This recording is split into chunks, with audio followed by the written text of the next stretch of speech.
فإن خير الحديث كتاب الله وإن خير الهدي هدي محمد صلى الله عليه وسلم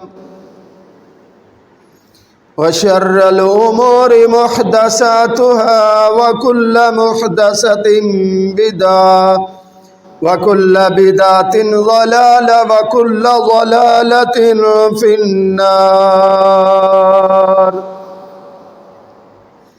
أعوذ بالله من الشيطان الرجيم. بسم الله الرحمن الرحيم. يا أيها الذين آمنوا إذا نودي للصلاة من يوم الجمعة فاسعوا إلى ذكر الله وذروا البيع. قال الله عز وجل: يا أيها الناس اتقوا ربكم الذي خلقكم من نفس واحدة وخلق منها زوجها وبث منهما رجالا كثيرا ونساء واتقوا الله الذي تساءلون به والأرحام إن الله كان عليكم رقيبا. يا أيها الذين آمنوا اتقوا الله حق تقاته ولا تموتن إلا وأنتم مسلمون. يا أيها الذين آمنوا اتقوا الله وقولوا قولا سديدا يصلح لكم أعمالكم ويغفر لكم ذنوبكم ومن يطع الله ورسوله فقد فاز فوزا عظيما. ہر قسم کی تعریف اللہ رب العزت کی ذات کے لیے جو ساری کائنات کا رب ہے، مالک ہے، خالق ہے. اکیلا ہی وہ اپنے کاموں میں ہے، نہ اس کا کوئی شریک ہے، نہ اس کا کوئی شریک تھا، نہ اس کا کوئی شریک ہو سکتا ہے.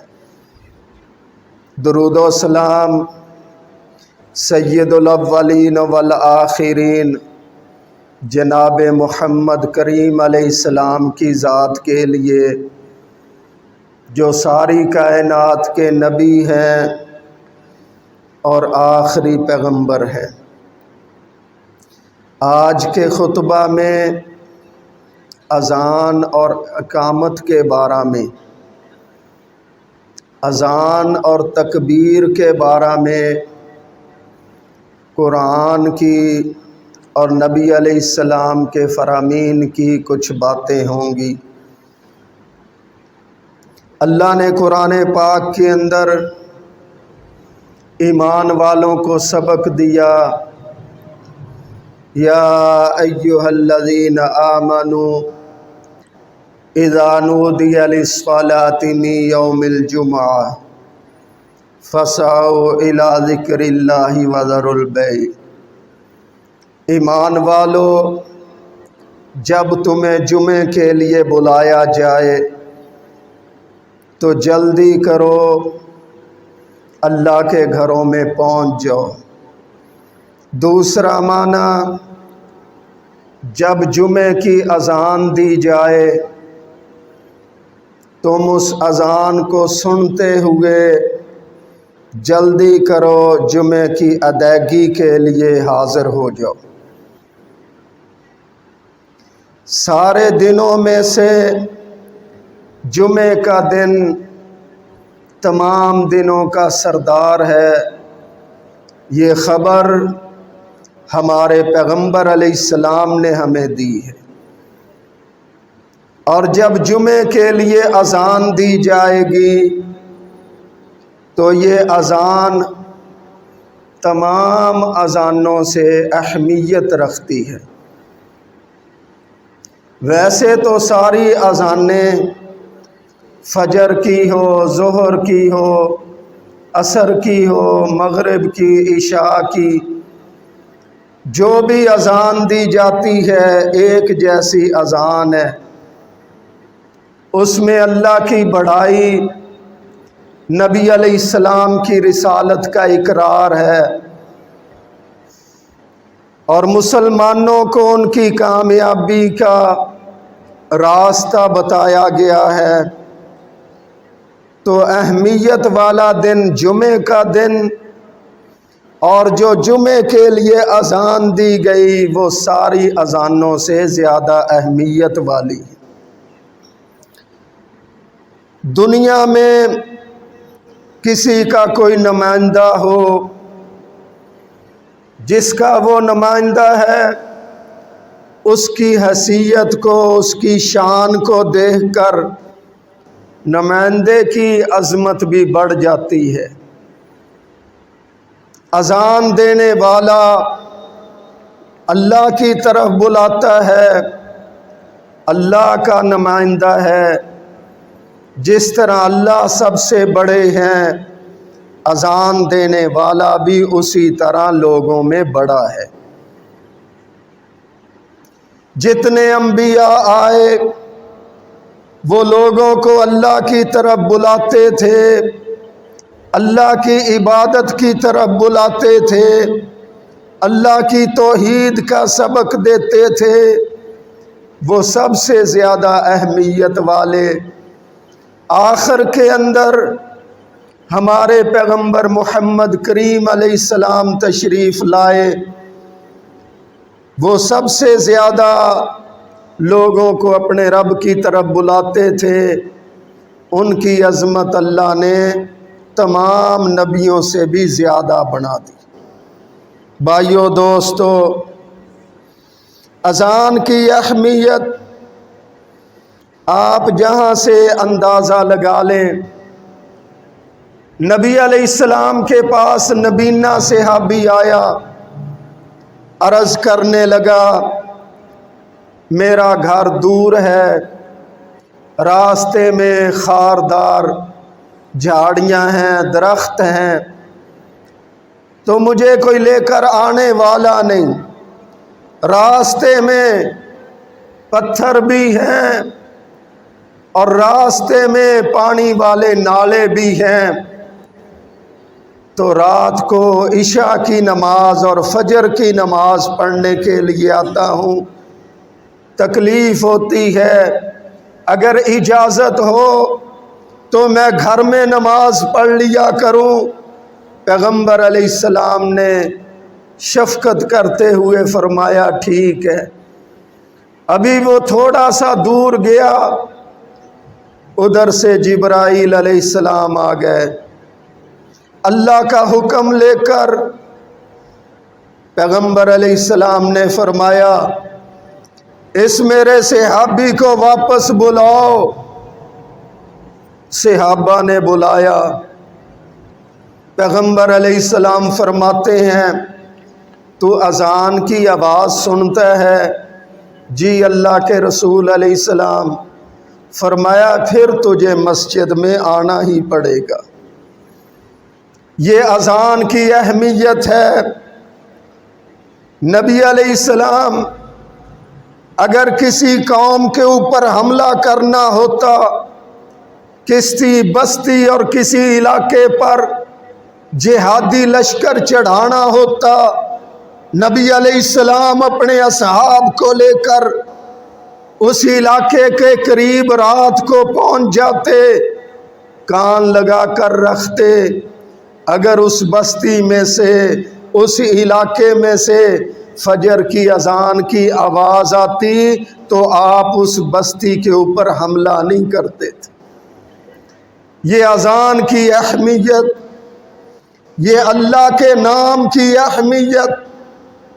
اب اذان دینے والے، نماز پڑھنے والے تھوڑے سے ہوں گے، باقی کافروں کی آبادی ہوگی، لیکن اللہ کے نام کی اتنی بلندی ہے، ہمارے پیغمبر علیہ السلام اس علاقے کے اوپر حملہ ہی روک دیتے تھے۔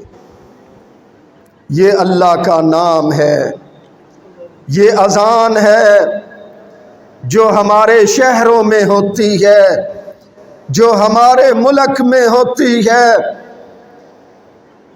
اور اذان کی اہمیت اس حدیث سے بھی لگائیں۔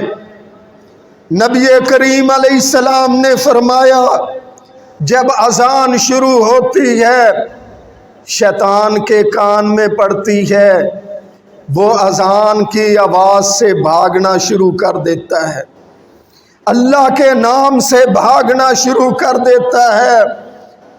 جس طرح اذان کی آواز اس کے قریب آتی ہے وہ بھاگتا ہے، دوڑ لگاتا ہے۔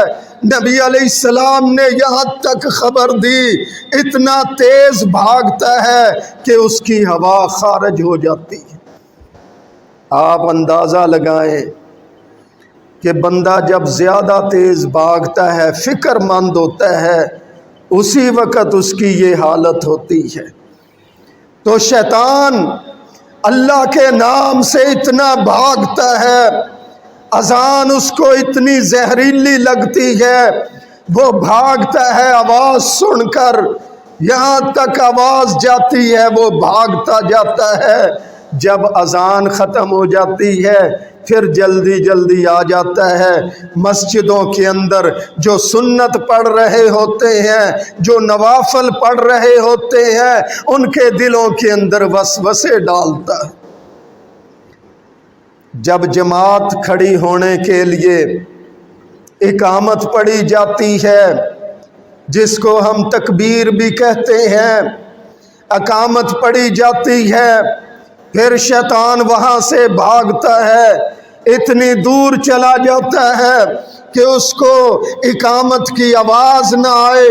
جب اقامت ختم مکمل ہو جاتی ہے وہ پھر بھاگ کر مسجدوں میں آتا ہے، نماز پڑھنے والوں کے دلوں میں وسوسے ڈالتا ہے۔ آپ نے دیکھا نہیں پیغمبر علیہ السلام کے فرمان کی سچائی کتنی زیادہ ہے۔ نماز میں بھولی ہوئی چیزیں نبی علیہ السلام نے فرمایا وہ بے ایمان یاد کرواتا ہے۔ ایک کام اس نے کرنا تھا، بھول گیا، ذہن میں نہیں آتا، جب جماعت میں کھڑا ہو گیا، سنت پڑھنے کے لیے کھڑا ہو گیا، وہ شیطان یاد دلاتا ہے، بندے کا جی چاہتا ہے ابھی سب کچھ چھوڑ کر وہ کام کر لو، اللہ کے راستے سے ہٹانا چاہتا ہے، اللہ کی عبادت سے دور کرنا چاہتا ہے۔ نبی کریم صلی اللہ علیہ وسلم صحابہ کو سبق دیا، احادیث کی کتابوں میں سبق موجود ہے، جتنی بھی احادیث کی کتابیں ہیں اس کے اندر صف بندی کا باب موجود ہے۔ ہر حدیث پاک کی کتاب میں صف بندی کا باب موجود ہے۔ یہ سستی کی وجہ سے ہمارے جو دوسرے بھائی ہیں وہ پاؤں سے پاؤں اور کندھے سے کندھے نہیں ملواتے، انکار کوئی بھی نہیں کرتا، یہ اختلافی مسئلہ نہیں۔ اس کے مقابلے میں کسی کے پاس دلیلیں نہیں ہیں کہ دور دور ہو کر کھڑے ہو، وہ کندھے سے کندھا نہ ملا ہوا ہو۔ کندھے سے کندھے کا مطلب کیا کہ برابر کندھے ہوں، پاؤں سے پاؤں ملا ہوا ہو۔ فرمایا اگر تم بیچ میں سے جگہ چھوڑتے ہو، اس جگہ سے شیطان آتا ہے، صفوں میں آ کر لوگوں کے دلوں میں وسوسے ڈالتا ہے۔ نبی علیہ السلام نے شیطان سے بچانے کے لیے کتنی بڑی بات کہی، شیطان کے وسوسوں سے بچانے کے لیے اتنی بڑی بات فرمائی۔ فرمایا سب سے زیادہ محبوب اللہ کو وہ پاؤں لگتا ہے جو جماعت میں ایک دوسرے کے پاؤں سے مل کر کھڑا ہوتا ہے۔ دیکھو پیغمبر علیہ السلام نے یہ بات کہی تاکہ امتی اپنے پاؤں اللہ کے ہاں محبوب کروانے کے لیے ہی ملا لے، صف بندی صحیح کر لیں۔ یہ ہمارے پیغمبر علیہ السلام کی تعلیم ہے۔ نعمان بن بشیر رضی اللہ تعالیٰ عنہ کہتے ہیں پیغمبر علیہ السلام سب بندی کرواتے، تیر ہوتا نا تیر، اس کو صحابہ کے ساتھ لگا کر کوئی اگر پیچھے ہوتا اس کو برابر کرتے، کوئی دور ہوتا اس کو ساتھ ملاتے۔ تیروں کے ساتھ نبی علیہ السلام صف کو سیدھا کرتے، کیونکہ شیطان ملعون آ کر صفوں کے اندر داخل نہ ہو۔ جب وہ داخل ہوگا دلوں کے اندر وسوسے ڈالے گا تو امتی صحیح نماز نہیں پڑھ سکے گا۔ بھائیو، آج کا خطبہ ہمارا اذان کے حوالہ سے۔ نبی کریم علیہ السلام نے فرمایا اس بندے کو دیکھ کر اللہ پاک مسکراتے ہیں جو بکریاں اور بھیڑیں لے کر جنگلوں میں پھرتا ہے، پہاڑوں پر پھرتا ہے، اور جب اذان نماز کا وقت آتا ہے وہ اذان پڑھتا ہے، اذان پڑھنے کے بعد وہ تکبیر کہہ کر نماز پڑھتا ہے۔ اللہ پاک اس بندے کو دیکھ کر مسکراتے ہیں۔ امام کائنات علیہ السلام نے ہمیں خبر دی ہے، اللہ پاک اس کو دیکھ کر خوش ہوتے ہیں کہ دیکھو جنگلوں میں بھی میری عبادت کو یاد کیے ہوئے ہے، اور یہ پہاڑوں کے اندر بھی میرا نام اونچا کرتا ہوا اذان دیتا ہے اور مجھے سجدہ اور رکوع کرتا ہے۔ نبی کریم صلی اللہ علیہ وسلم امتیوں کو سبق دیتے ہیں، فرمایا اپنے علاقے میں، اپنے شہر میں، اپنی بستی میں تو تم مسجد میں اذان پڑھو گے، جماعت کے ساتھ آ کر نماز پڑھو گے۔ فرمایا اگر سفر کرتے ہوئے ایسے علاقے میں جا رہے ہو وہاں پر کوئی بندہ نہیں ہے، ایسی سڑک پر جا رہے ہو وہاں پر کوئی باشندہ نہیں ہے، فرمایا دیکھو وقت ہو گیا ہے، نہ اذان پڑھو، اذان پڑھنے کے بعد تکبیر پڑھو، تکبیر پڑھنے کے بعد نماز شروع کرو۔ اللہ پاک کو وہ بندہ اتنا محبوب لگتا ہے اللہ اس کے پیچھے فرشتوں کی صفیں بنوا دیتے، کیونکہ انسان اشرف المخلوقات ہے، اور انسانوں میں سے ہی اللہ نے تمام نبیوں کو بھیجا ہے۔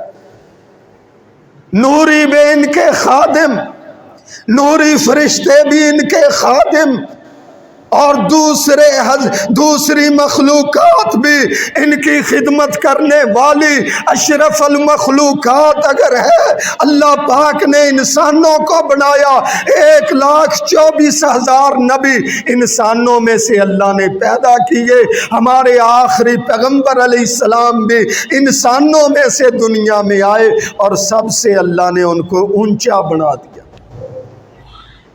بھائیو، اذان کے حوالہ سے نبی علیہ السلام نے فرمایا جب کوئی اذان پڑھتا ہے اس کو ہلکا عمل نہ سمجھے، دائیں طرف جہاں جہاں تک آواز جاتی ہے، بائیں طرف یہاں تک آواز جاتی ہے، فرمایا کل قیامت کا دن ہوگا، اللہ کی بارگاہ میں یہ ساری چیزیں اور یہ مکان، یہ اینٹیں اور یہ درخت، یہ پودے، ساری چیزیں، یہ تنکے، یہ کانٹے، یہ سارے کل قیامت کے دن اللہ کی بارگاہ میں آ کر کہیں گے اللہ یہ اذان پڑھتا تھا، ہم اس کی سفارش کرتے ہیں، اس کو معاف کر کے جنت عطا کر دیں۔ دیکھو آ کر مسجد میں اذان پڑھی ہے، اور قیامت کے دن جس تک اذان پہنچی ہے، آواز پہنچی ہے، وہ اللہ کی بارگاہ میں بندے کی سفارش کریں گے۔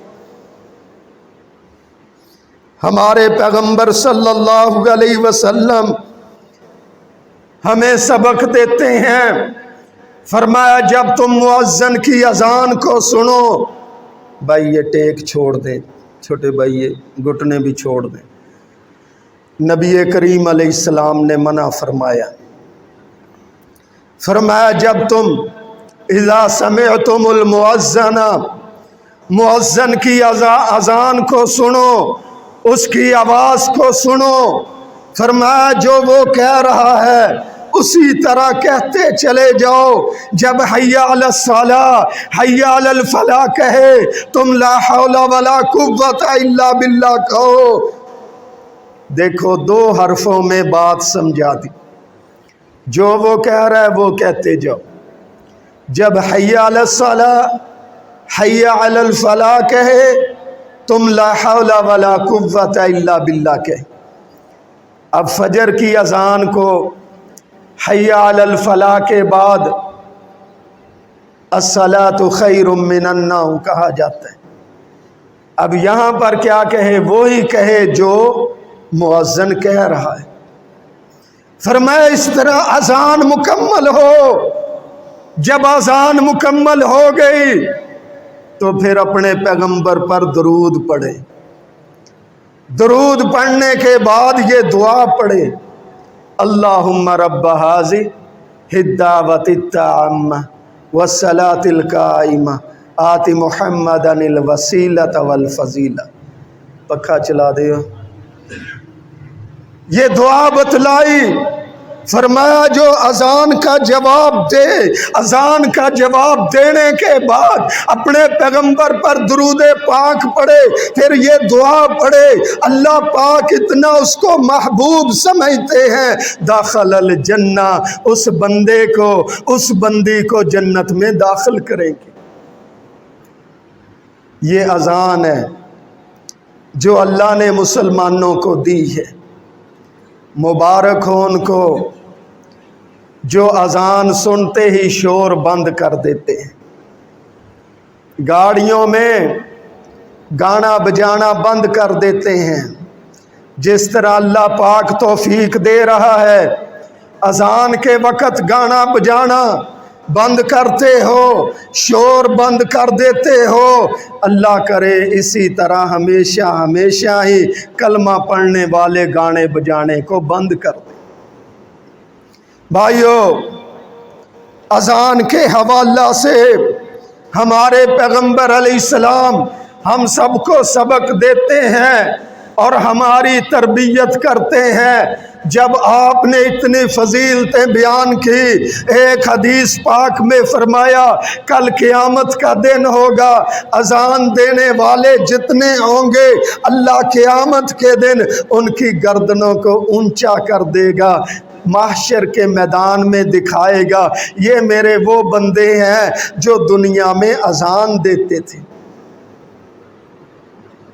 دیکھو محشر کا میدان، 1,24,000 پیغمبر، ان کی امتیں وہاں سارے کھڑے ہوں گے، کوئی کسی کو جانتا نہ ہوگا، ان میں سے سر بلند نظر وہ آئیں گے جو دنیا میں اذان پڑھتے ہوں گے۔ جب نبی علیہ السلام نے اس طرح کی احادیث بیان فرمائی، سارے صحابہ کا جی چاہتا تھا میں اذان پڑھتا ہوں، میں اذان پڑھتا ہوں۔ نبی علیہ السلام نے ایک تو شیڈول صحیح رکھنے کے لیے اور دوسرا فرمایا کہ امتی ایک ہی یا دو ایک وقت میں کام کریں گے، باقی محروم رہیں۔ فرمایا نہیں، جس کو بھی دل چاہتا ہے اذان پڑھنے کا، وہ اگر اذان پڑھنے کا اس کو موقع نہیں ملتا، اللہ پاک اس کو بھی اتنا ہی اجر و ثواب دیتے۔ اگر اس طرح ہوتا کہ جو پڑھے گا اس کو ہی اجر و ثواب ملے گا، پھر تو اتنے لوگ کھڑے ہوتے کہ کسی کو کوئی اذان ہی پڑھنے نہ دیتا۔ اور جب ہر کوئی آ کر پڑھے گا پھر بھی نظام خراب ہوتا ہے۔ کوئی اپنے حساب سے سپیکر رکھے گا، کوئی اپنے حساب سے بند کرے گا، کوئی اپنے حساب سے اذان پڑھے گا۔ جب اذان کا سبق اللہ نے نبی علیہ السلام کو دیا، پیغمبر علیہ السلام نے ترتیب سمجھا دی، اذان وہ پڑھے جس کی آواز اونچی ہو، اذان وہ پڑھے جس کی آواز اچھی ہو۔ عبداللہ بن زید رضی اللہ تعالی کہتے ہیں اذان پڑھنے کا بھی حکم نہیں تھا،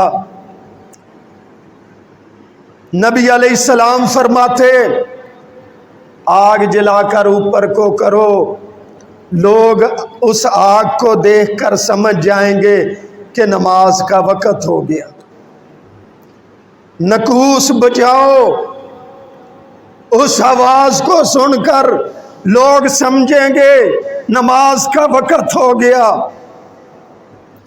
نکوس ایک سینگ سا ہوتا ہے، اس میں پھونک مارو آواز نکلتی ہے۔ آج تو ہر چیز بجلی کے اوپر ہے، بجلی اگر خراب کر رہی ہے تو سولر کے اوپر ہے، بیٹری کے اوپر ہے۔ اس وقت تو وہی چیز نکالتے تھے نا جس کے ساتھ کسی کا سہارا نہ ہو، اس میں پھونک مارتے آواز نکلتی۔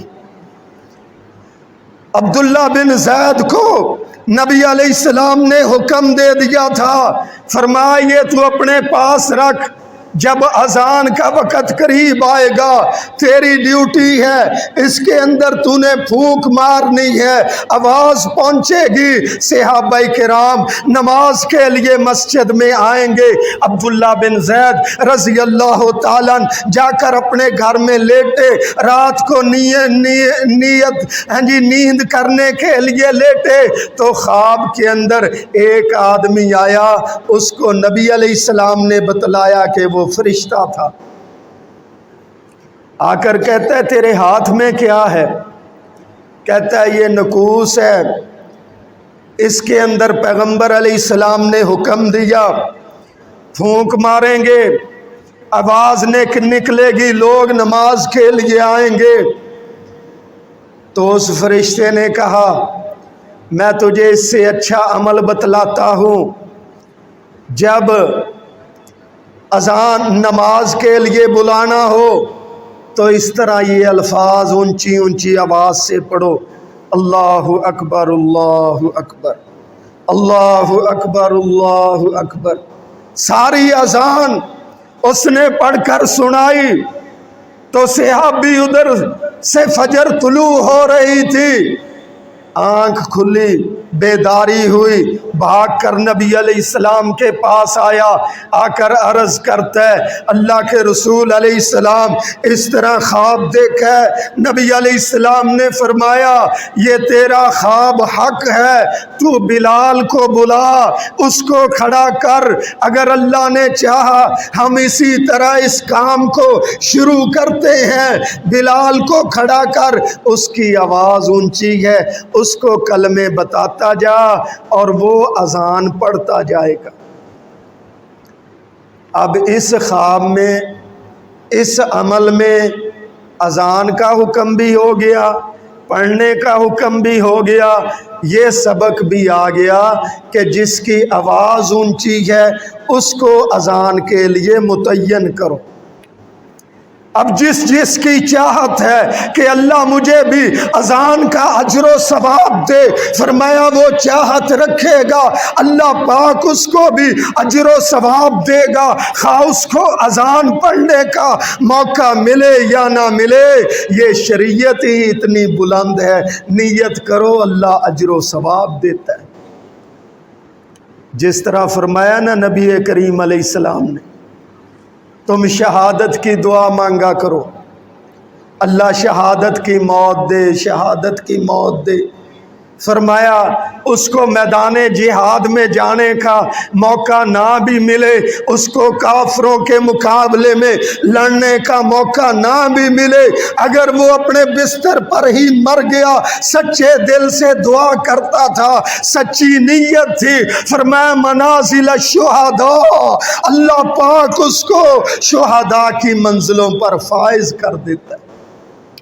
اللہ کے خزانے بہت وسیع ہیں۔ تو اذان اس انداز سے شروع ہوئی، اب کوئی یہ نہ کہے جی حضرت ابو بکر نے اذان دی ہے تو پھر میں دیتا ہوں، حضرت عمر نے اذان دی ہے تو پھر میں اذان پڑھوں گا۔ کہتے ہیں نا جب ہم احادیث بتاتے ہیں کہ رفع الیدین کے ساتھ نبی علیہ السلام نے نماز پڑھی، کہتے ہیں حضرت ابو بکر نے بھی پڑھی ہے۔ بے جب نبی علیہ السلام کا آ گیا تو پھر ایک ایک صحابی کا نام گنواتے ہو، یہ شریعت میں کہاں ہے؟ ایک حکم ایک عمل نبی علیہ السلام سے آ گیا، ایک صحابی کو پیغمبر علیہ السلام نے اذان دینے کا حکم دے دیا، بس وہ حکم آ گیا ہے۔ اللہ ہم سب کو عمل کی توفیق دے، ربنا تقبل منا۔